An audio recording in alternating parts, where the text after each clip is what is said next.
Well, good morning and welcome to Elevenses. I'm Kevin.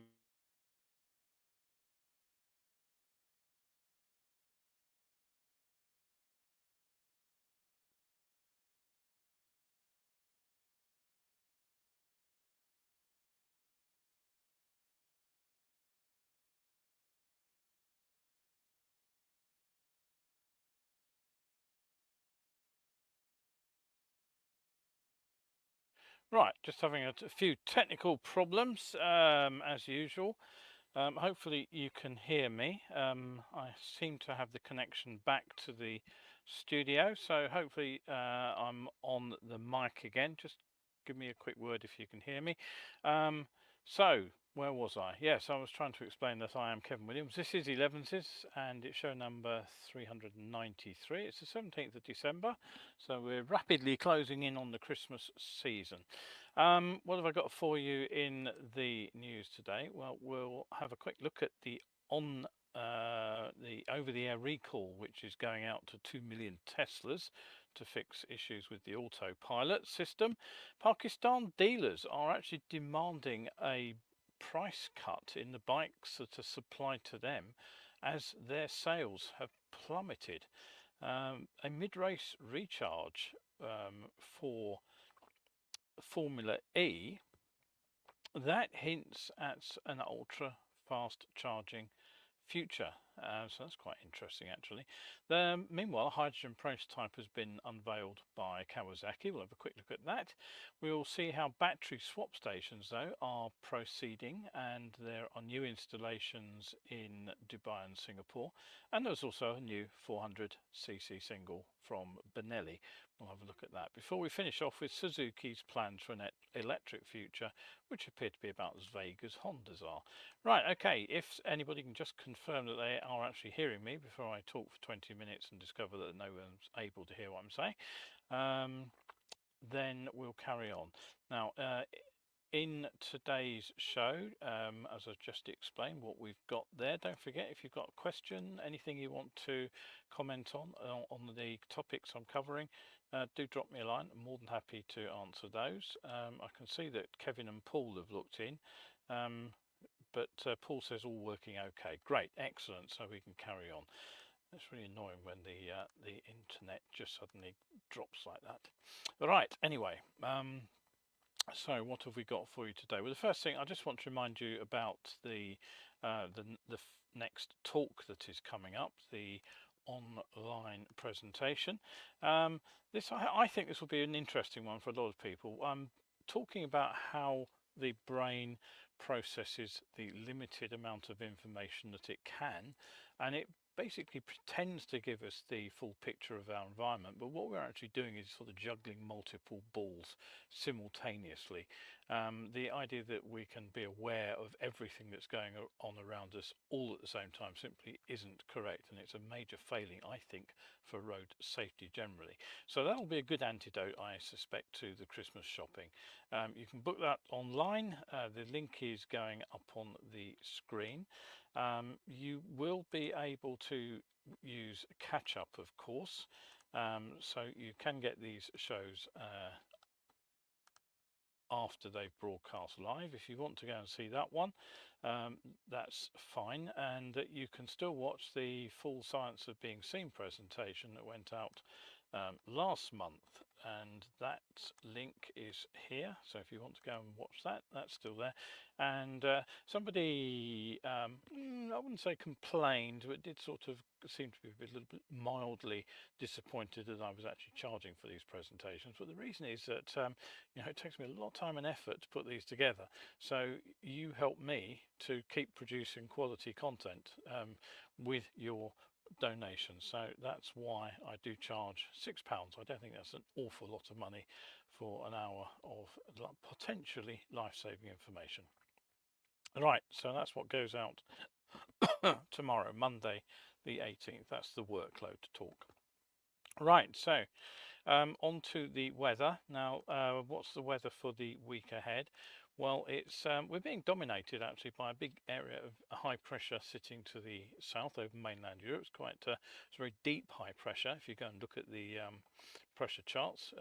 And what this does is it means that the jet stream is deflected to the north of the UK, and the depressions that the jet stream carries head north of the mainland. But unfortunately, what that means, of course, is it drags the belts of rain across Scotland. And right this morning, and for some time to continue, there's actually a slow moving belt of heavy rain affecting western Scotland, and it is bringing a risk of flooding up there. So there is an amber alert out in that part of the world.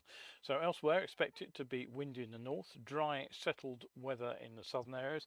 There is some brightness around. The sun actually has just broken through the cloud here in London, and literally in the last minute or so. It will be very mild, around about 12 degrees down here in the south. So expect it to be a fairly pleasant day if you're out there on the bike today.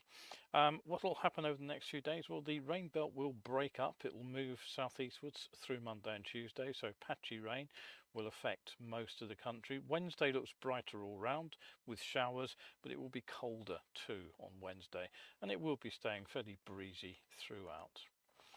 Right, okay, so Kevin says he's going to leave the show booking till the last moment because he may have changing plans. That's fine, but as I said, it is available on Catch Up too, and it will be available after the event as well. Right, so what's happening in the news then? Well, Tesla, for starters, they are recalling more than 2 million of their cars after the US regulator found that their driver assistance system, which is called autopilot, was partly defective. Now, this follows a 2-year investigation into crashes which occurred when this technology was in use, and the recall applies to almost every Tesla sold in the US since the autopilot feature was launched in 2015, and presumably it applies to Teslas sold outside the UK too. And Tesla has said that what they'll do is they will send a software update over the air to fix the issue. So this update happens automatically. It won't require a visit to a dealership or a garage, but it's still being referred to by the US regulator as a recall. The BBC has approached the UK Driver and Vehicle Standards Agency to find out how Tesla drivers in the UK would be affected, but as of setting up the show, I hadn't seen that they had any response to that. Now, the autopilot system is meant to help with steering, acceleration, and braking, but despite the name, the car still requires driver input. And Tesla software is supposed to make sure that the drivers are paying attention and that features only used in appropriate conditions, such as when driving on highways. But the US National Highway Traffic Safety Administration, their NHTSA, said that a 2-year investigation into no less than 956 Tesla crashes found that, quote, the prominence and scope of the feature's controls may not be sufficient to prevent driver misuse. And they continued, automated technology holds great promise for improving safety, but only when it is deployed responsibly. And they said they would continue to monitor the effect of the software update. Now, I'm actually informed by somebody living out in California that amongst the reasons given in court this last week as to why the term autopilot was not misleading to buyers was that those buyers apparently were supposed to know that it wasn't an autopilot. So I'd certainly love to know how the NHTSA will continue to monitor this software update. Now, over in Pakistan, dealers are demanding bike price cuts, not to the buyers themselves, but to their own fleets of bikes which will be on sale to customers, because what's happened out there is that sales have plummeted. Now, last time out I was talking about the MCI sale figures not being particularly encouraging, but the fact is that they have held up. They are flatlined, but they have held up under a steady upward creep of bike prices. Now, it's not too long since I said that the 1000cc V-Strom, for example, was a bit of a bargain at under £10,000, but the base model has now crept up to over 13,000. So if you think bikes are expensive here, Then spare a thought, though, for these motorcyclists in Pakistan, where they have had high inflation and sales prices have gone up so much that there's been a crash in new bike purchases. It's down by an astonishing 80%. The Karachi Motorcycle Dealers Association chairman, Mohammed Hassan Guijar, he said in an interview with a local paper that around 30,000 motorcycles were being sold in a month in Karachi prior to the inflation hitting their economy. And he said now we're hardly selling 6,000 motorcycles, so it gives you an idea of the problem there. He says that the dealers are finding it increasingly difficult to bear the running costs of the business too, because wages have gone up, utility bills, other expenses have all soared in these poor economic conditions. And he says basically if the market position remains static and prices are not slashed, there will be no option but to close shops. Now, why the prices of motorcycles have gone up are complex, and they obviously include the inflation driving up the costs to the motorcycle manufacturers themselves. But the local currency has regained strength. Petrol prices have dropped. The costs of new machines being supplied to the dealers, however, has not dropped in line. Now, as I mentioned earlier this year, when the Pakistan rupee was weakest against the dollar, manufacturers such as Suzuki simply stopped importing components, actually shut down the manufacturing plants. So, in theory at least, some of the bikes which they're now wanting to sell on to the dealers wouldn't have been built when the prices are highest. So with the bounce back of the currency, the dealers are saying that the cost savings on new motorcycles are not being passed on to them. It wouldn't be a huge surprise, I think, and we've certainly heard that kind of thing before. Right, now don't forget, if you do enjoy these shows, set a reminder to watch them. They go out on Wednesdays and Sundays at 11 o'clock. They are almost always live. Occasionally they are recorded, and very, very rarely I miss a show for one reason and another.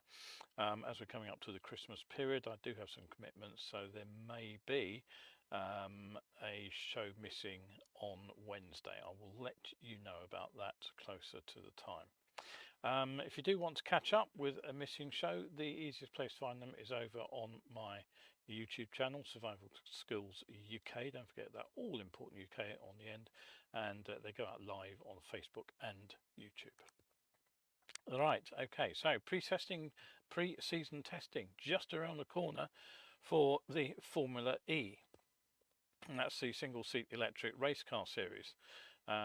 Now, you may be wondering why I'm talking about this in a motorcycle-based program, but it's because the amended sporting regulations for 2024, it's the 10th season, by the way, of this race series, have just been published. And there's a fascinating new strategy that looks likely to be deployed in at least some of the races this year, and that is mid-race recharging. Now, for the 2023 season, one that's just finished, Formula E introduced a new, faster third generation car.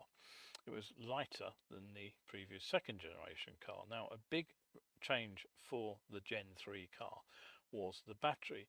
Capacity was actually slightly reduced. It went down from 54 kilowatt hours to 51 kilowatt hours, but the big change was weight. The weight of the battery dropped from 385 kilograms to 285 kilograms, meaning that the Gen 3 car is actually quite a bit lighter in consequence. Now, what's less obvious is the progress on battery technology. The reason that the battery is lighter on the Gen 3 car is because it's more energy dense. And that's over the Gen 2 battery, which itself gained 95% more energy for just a 20% increase in weight over the original Gen 1 battery. So as you can see, what's happened is the battery is getting very, very much smaller and more energy dense. Now, Generation 3 keeps the power at 200 kilowatts for the car, 270 horsepower in race mode, but there is also a sort of a boost mode, 250 kilowatts or 335 horsepower for qualifying, and also what's called attack mode, and I'll come on to this in just a moment. Now, the new car includes a high DC charge capacity. And this has two benefits, because the first thing it does is it enables a high level of regenerative braking, 250 kilowatts from the front, but it also unlocked recharging from the rear, where they can now put 350 kilowatts back into the battery. But it also opens up this opportunity for mid-race charging. So what's going to happen in selected races is that the cars will make one stop for around 30 seconds of charging. Formula E says the technology is all there for the chargers. The series had planned to introduce mid-race charging, in fact, at selected races this year, but there was a problem with the supply chains actually creating the components which had to go into these the ABB fast charging units, and that's all being supplied by Williams Advanced Engineering here in the UK, in the Oxfordshire region.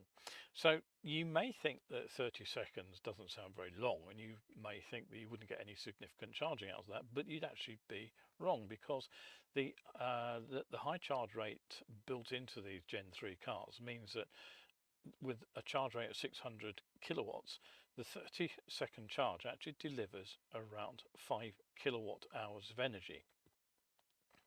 Now, since the Generation 3 car battery pack is 39 kilowatt hours, it means that around 12% of the battery capacity can be delivered in that 30-second burst. Now, let's just put that into context of two-wheelers. A short-range scooter might have a battery capacity with just 2 kilowatt hours. That's the sort of battery capacity we're seeing of the rechargeable lift-out batteries that you can drop in and out of battery charging depots. Now, so this would be actually refueled in seconds. A mid-size battery for a mid-size motorcycle is maybe something like 7 kilowatt hours. So basically a 30-second charge there would take it from 20% to 90% full. 30 seconds. And if you've got a top-end bike, something with a 14 or 15 kilowatt hour battery, something like the top-end Zeros or the Energicas, well, you can do the sums for yourself. Basically, you could replenish that from near empty to near full in 90 seconds. So, okay, it's still a long way from something we're going to be seeing at street corner charging points, not least because the complete standardized battery system, including the external charging infrastructure, is currently, they say, cost limited to €250,000 per installation. The complete car, by the way, is costed at a maximum of €340,000. So you can see the charging system is expensive, but it is a kind of proof of concept, which just brings the prospect of deployment of some rapid electric bike charging that begins to get close to ICE refueling, just a little closer.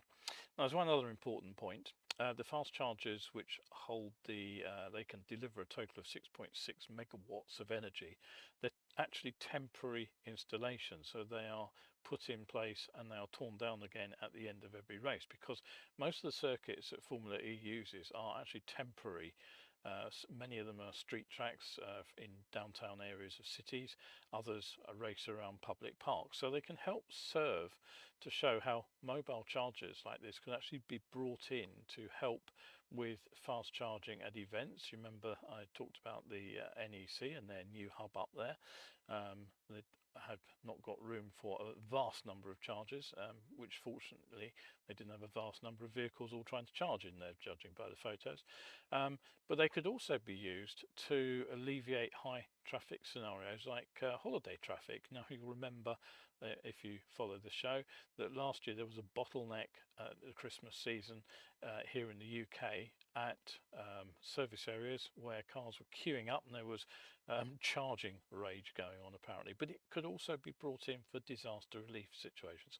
So there's a lot of potential for this kind of technology, which goes way beyond its application in Formula E racing. And you may be wondering, of course, what Formula E are planning to do with the extra energy. Well, the answer is to go faster, of course. It will power the attack mode, which increases the output of the car by 50 kilowatts, as I already mentioned, up to that maximum 350, and that will basically enhance the ability of vehicles to overtake, cars to overtake each other. So it'll be part of the race strategy. Right, okay, so what have we got next for you? Well, if you want to sit through a 75-minute presentation in Japanese from Kawasaki as they set out their alternative energy plans, here is the place to go. There's the link to the YouTube video. Now what you'll see is that Kawasaki are making their own interpretation of what a hydrogen powered motorcycle will look like. If you want to fast forward to the point where the bike is on display, you can do that. You can there's no English transcript available incidentally on this video, so you'll have to set subtitles to auto translate to English if you want to understand anything, unless you're fluent in Japanese, of course. Now, the bike involved in this exercise has been seen previously in some renders, and I've actually shown it off here on Elevenses, but this is actually now a photograph of the prototype, and it was shown at the company's Group Vision 2030 conference, and this was Tuesday 12th of December. So this is a screen snip direct from the video of the presentation. The only thing I've done there is I've manipulated the photograph so that you can see it, because it was taken in a darkened event hall with a PowerPoint presentation running in the background, so it's hard to see in the gloom. So anyway, there we go. And yes, you're right, it's huge. It is based on the H2, which isn't a small bike, but as you can see, there are a pair of enormous hydrogen storage tanks at the rear of the bike, and they pretty much dominate the rearwards outline of the bike. Personally, as we'll see in a moment, I'm still to be convinced that hydrogen as a fuel is the sort of bolt-on replacement for petrol that many seem to think it is.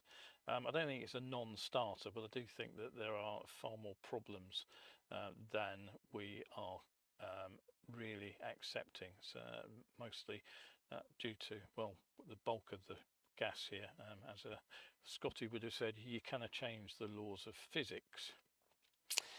So over to low powered motorcycles, and what are we doing here? Well, I mentioned battery swap technology, and this is beginning to look more and more achievable, at least for low powered short range bikes, if of course it's supported by these charge stations. I've already mentioned it's been happening in Taiwan. Several years it's been working in Taiwan quite successfully, and swap stations are going out in Japan now. The first stations in Tokyo were activated this year, and you can now add Singapore to this list. Now, the Electric Vehicles Charging Act that was enabled on Friday, December the 8th, and basically what it does is it paves the way for a switch from the successful trials of these battery swap stations to the beginnings of commercial operation. So there are two suppliers, Gogoro and Mo Batteries, and they are setting up partnerships with delivery companies. Gogoro have partnered with Food Panda and Cycle and Carriage, and Mo Batteries have partnered up with Singapore Post and Prosegur.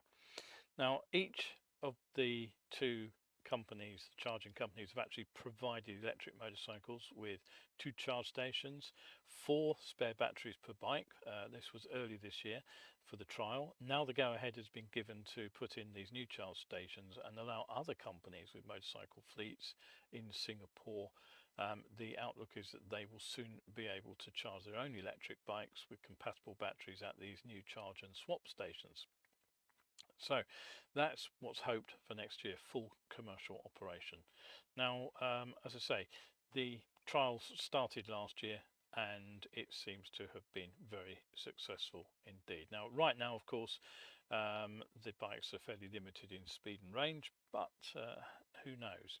A similar scheme, incidentally, has just been launched in Dubai, where a fleet of electric delivery scooters operated by a company called Careem will be backed by over 190 charging stations across the country.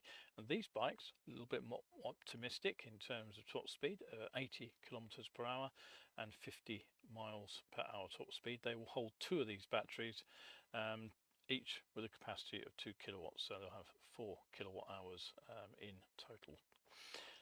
So, all right, that's for the very near future. Let me know what you think about that.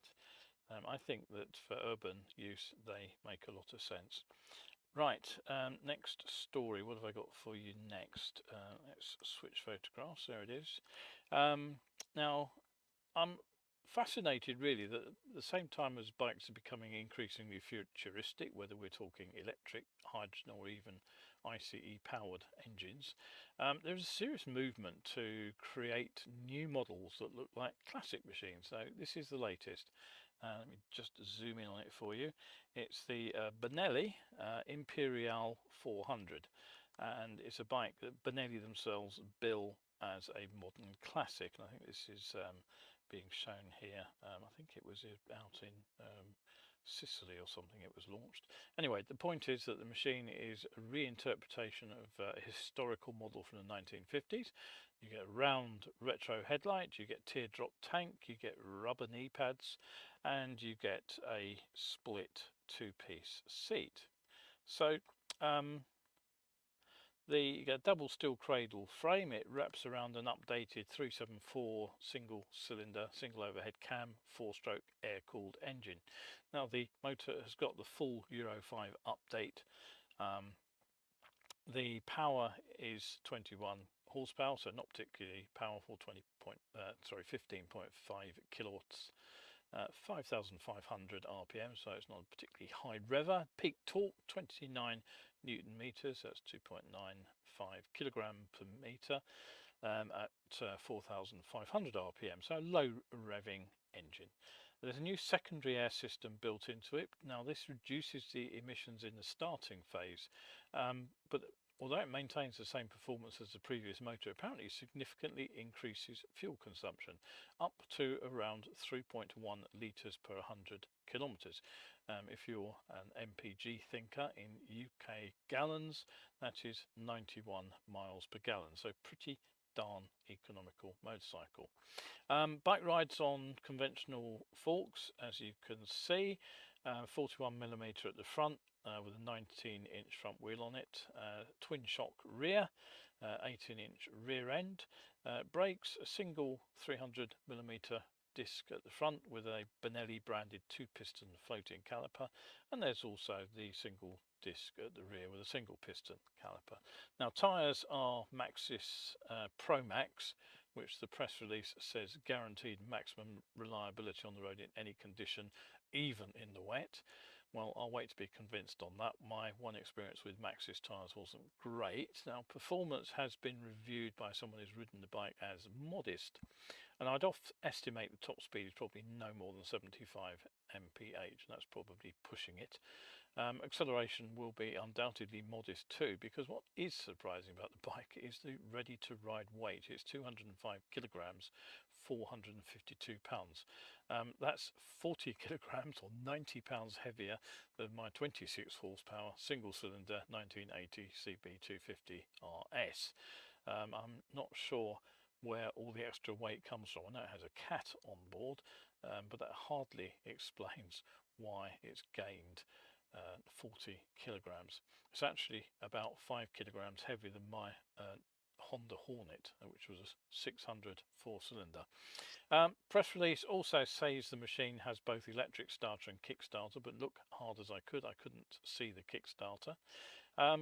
Finally, just in case you are wondering, whilst Benelli is the second oldest Italian motorcycle brand that's still building motorcycles, it's been owned by Jiang Motorcycles since 2005, but the bikes, if built in China, are designed in Pesaro in Italy.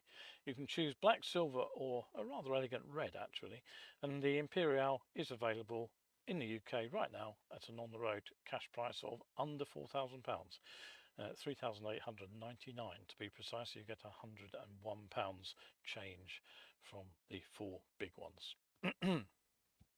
Right, let me know what you think about bikes like that. As I say, there's obviously a big market for the bikes like the 350 Enfields, Royal Enfields, which have been very successful sellers. And it'll be really interesting to see how the new Triumph 400s sell when they appear next year. Their big plus will be not a lot more money, but double the power. Right, okay, so back to alternative fuels. And it's news today that basically Suzuki's plans for an electric future seem to be about as vague as Honda's. Now, you may recall back in January, Suzuki laid out a definitive timescale for introducing electric bikes. They announced that their first ever EV would be in the small to mid capacity class, and it would be due to arrive sometime in 2024. Not too long to go now then, and they would have in the range of 80 electric bikes by 2030.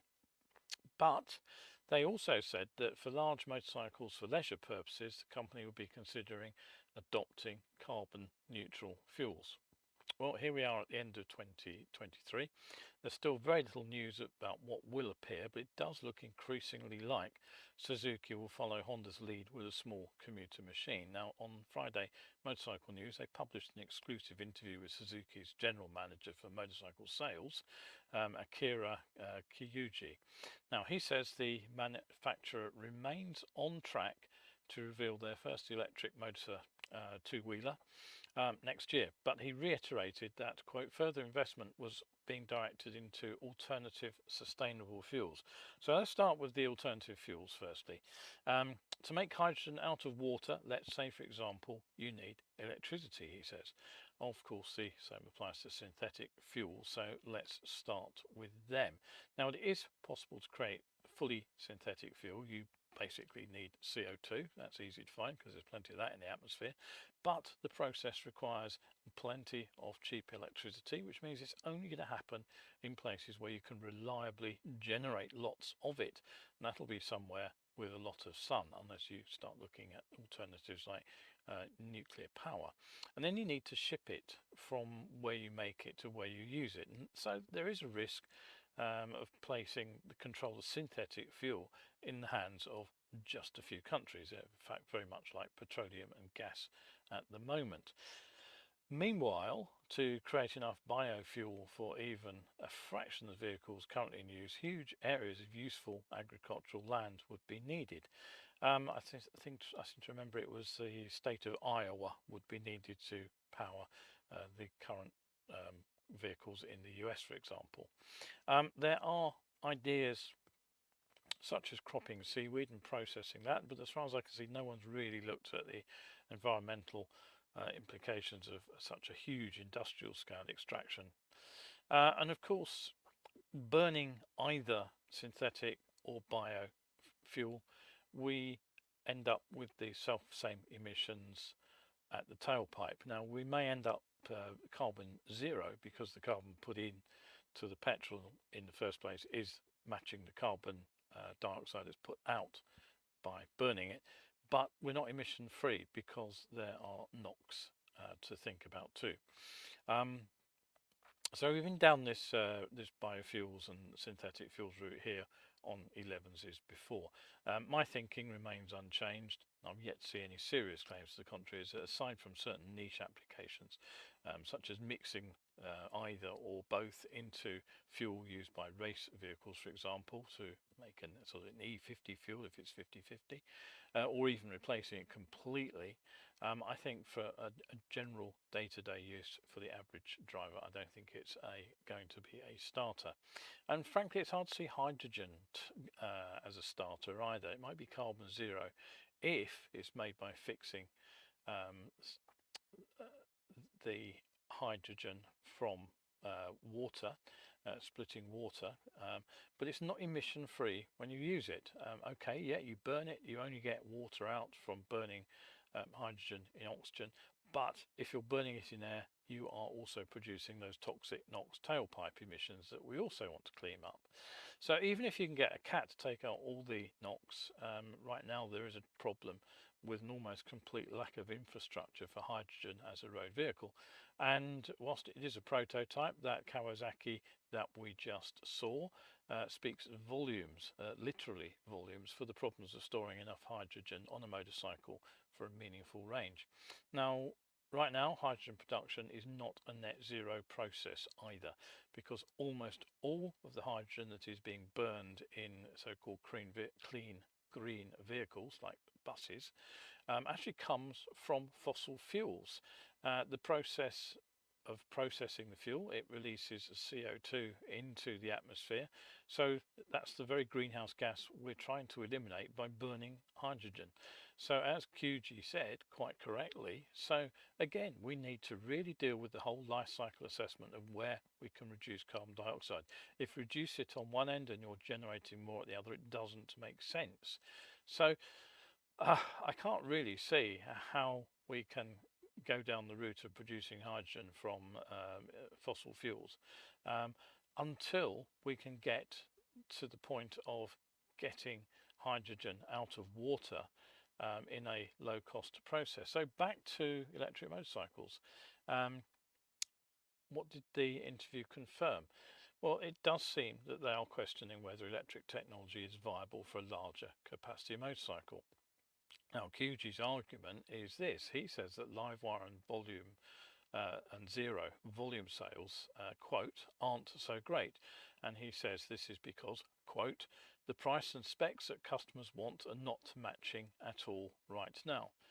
So what does he mean by specs and price don't match? Why is this? Why are potential customers seeing the price point and the performance specifications that they want not being delivered by the electric motorcycles that we have around at the moment? Well, I'd say there are a couple of reasons for this. And the first one I would say is partly at least down to the wildly optimistic, even fantastical predictions by some of the startups, which are promising awesome combinations of power, range, fast charging and lightweight. We see these startups shooting for a sort of golden triangle of performance: a bike with a 200 kph top speed, a bike with a 200 kph range, a bike with a 200 kilogram weight, all combined with fast charging. But we've not seen anything that actually gets close to that in anything other than a mock-up yet. It's an impossible combination with current technology. But there are plenty of startups. Arc Vector one, I've mentioned a couple of others in recent weeks. They continue to give us the impression that these bikes are just around the corner, just another few months of development, and they will be ridden away by new owners. On the other hand, it's worth noting that Triumph have shelved their TE1 project for the time being. But I also think that customers, consumers, people who actually ride bikes, us in other words, need to take a reality check on how we actually use motorcycles. Now, just the other day, someone was telling me quite positively, forcefully, that he would never ever own an electric motorcycle because a couple of times a year he actually rides 600 miles. And that no bike can cover that kind of distance in a day. Well, maybe not, but what about the other 360 odd days of the year? And I said, why don't you hire a bike for the long trips and use an electric bike for the short ones? And he went a bit quiet on that one. Anyway, I would say that there are perfectly usable electric motorcycles on sale at the moment. If you forget that sort of golden triangle, the 200, 200, 200 bike. If we stop thinking about a bike which is spec'd for twice a year use. So what's holding Suzuki back from building something like the Zero range, for example? Well, last Thanksgiving, Honda showed off a prototype electric motorcycle on a parade float, but we're still waiting for a sight of that particular vehicle. And you may remember this particular image which Honda was circulating too, showing these sort of misty forms of motorcycles and a sort of beautiful blue colour mist. Well, that was what was supposed to be coming to us, but we're still waiting for anything closer to seeing those. That was 12 months ago, best part of. So it's not surprising perhaps that Suzuki too are holding back. They don't produce anything like the amount of motorcycles that Honda do, for example. And maybe what's holding everybody back is nobody wants to be caught investing in last year's technology. Now, QG was reported as saying, quote, if there's a breakthrough in the technology, in the battery capacity, the pricing and the space, then we can jump in that direction. So basically what he's talking about here is the energy density problem and probably the charging too.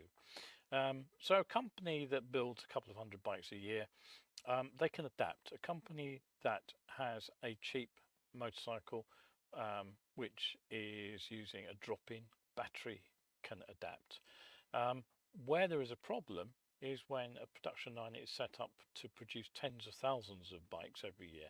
Then it's not going to be so easy to change things. So maybe it does make sense that Honda, Suzuki and so Yamaha don't want to be caught with an outdated technology. And there's one final factor I'd say here as well: volatility of electric prices. It seems drivers who bought electric cars 2 years ago are now starting to find that the cost of fill up is getting closer to petrol prices.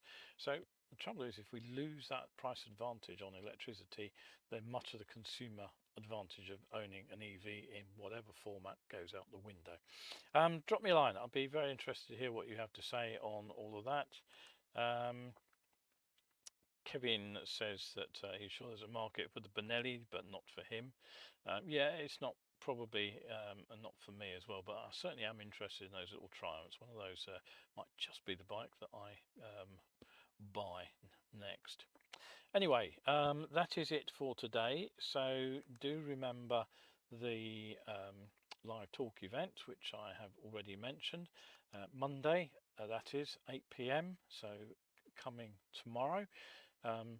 Do pop along and have a look at at least a link to that, if nothing else. And don't forget, you can still catch up with that full Sights Are Being Seen presentation.